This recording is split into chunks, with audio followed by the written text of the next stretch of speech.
સિંધી યુવકની પત્નીએ જ પ્રેમી સાથે મળી હત્યા કરાવી હોવાના પગલે ત્રણેય આરોપીઓ હવે જેલની હવા ખાશે.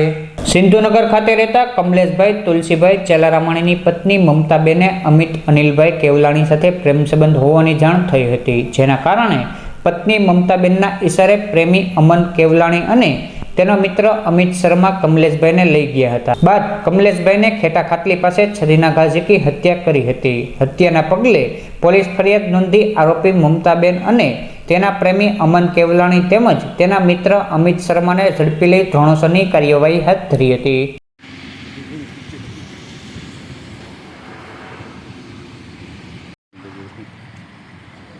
ઓલા કુંદનના ફોટા પાડ્યા ઓલા દે દીધું.